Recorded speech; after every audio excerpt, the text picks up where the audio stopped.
Welcome back aboard Mark Pryor for the second part of our series aboard this hard-working little ship as she punches into the ebb as it streams northwards along the Essex coast. The mate is now at the helm while the skipper, Peter Barc, is below and getting some sleep before taking over the ship at Southend for the run up the Thames.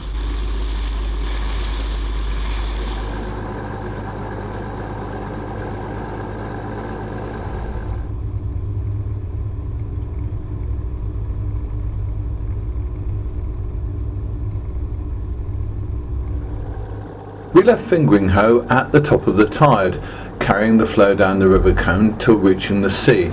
Then we headed out, crossing the Wallet and the Spitway, and turning south at the Whittaker Buoy to sail down Middle Deep towards the Thames.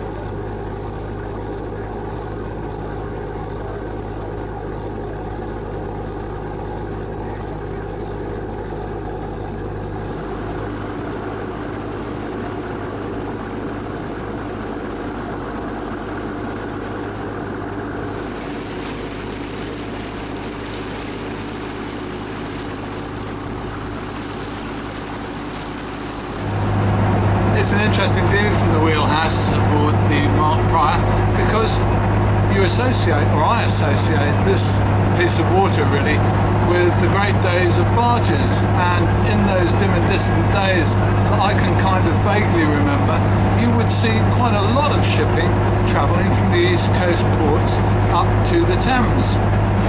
But now there's really nothing here at all. We've seen, I guess, 5 or 6 commercial fishing boats, small fishing boats. We've seen 3 or 4 anglers out drowning a few worms and hopefully catching a few things. But that's all we've seen. The only commercial vessel we've seen within any sort of easy distance is ourselves. So Mark Pryor is today's sole survivor of the inshore shipping industry, the coastal shipping industry of the UK that we can see. Hopefully we'll see a bit more interest when we get a bit closer to the Thames and a bit closer to Southend, but I don't think we're going to see a lot of ships of this kind.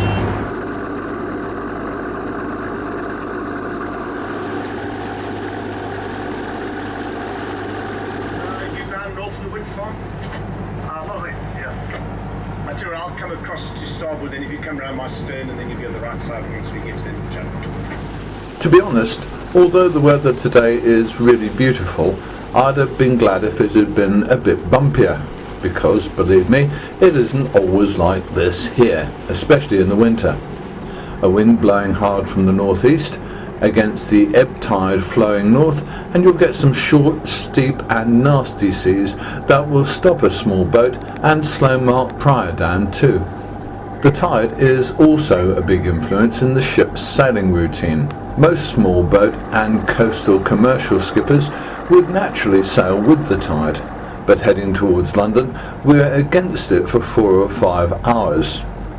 That's because we have to leave Fingering Hoe at the top of the tide when there's enough water to get out of the berth safely, and then we have to arrive at the Deptford Creek wharf well before high water, around half flood.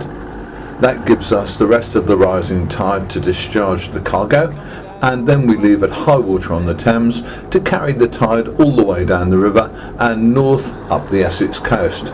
That means we'll arrive at the berth back home as the tide is rising, with 2 or 3 hours to load, and then we sail again at high water to continue the daily cycle. It really is all go for Mark and her 2-man crew.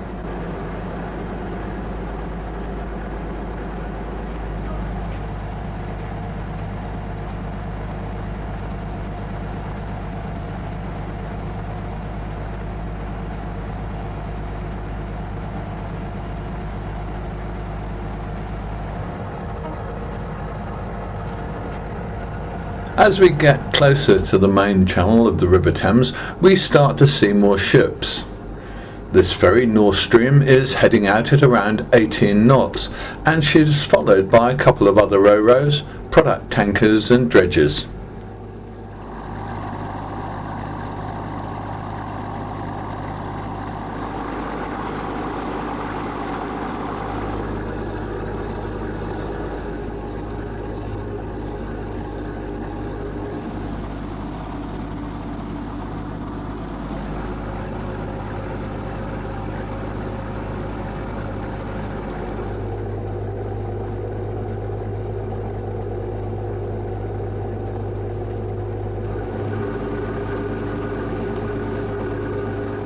Eventually we come abeam of Southend Pier and the skipper takes over.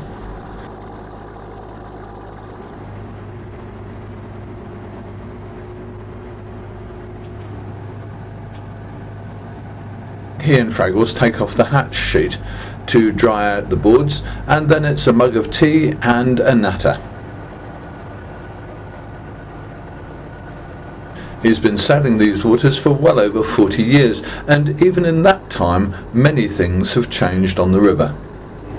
It's relatively quiet, isn't it? But it must have been much, much busier when you first went to sea. Well, Chris, it's, to be honest, somebody my age, going up and down the East Coast now, it's very sad. It's actually, I'd call it sad, because, obviously we're all remembering the yesteryear. Just like, for example, where we are now. We're just passing the Chapman anchorage now on our way into the Thames. Just the Chapman anchorage in itself. You used to have sometimes 10 to 15 ships all anchored here. This used to be the explosive anchorage where they used to load explosives.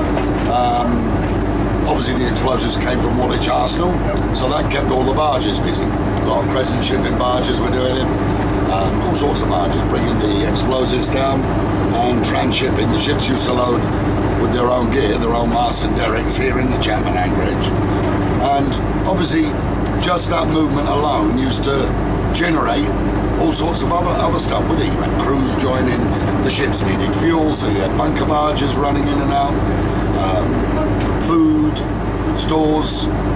It was just a hive of activity, and this is just where we are now. As you go further upriver, as you'll see, the wharves are all empty now and falling apart, the ones that haven't already been demolished. Just over there to the south of us, the Medway entrance, Garrison Point. I used to, in the early 70s, we used to run up there regularly. We used to have regular runs in there from Brussels, the ships I were on, Spring Last, etc., which a lot of you will probably remember. Bell Sophie, bringing the steel coils in from Brussels and that sort of thing. You'd have to queue at Garrison Point, lay there at anchor, to enable you to get a berth up the Medway, up at Limehouse Wharf, or Honey's Wharf. London VTS, Mark Pryor, just past the Chapman Buoy, inward bound. Mark Pryor, this is London VTS, past the Chapman Buoy, inward bound.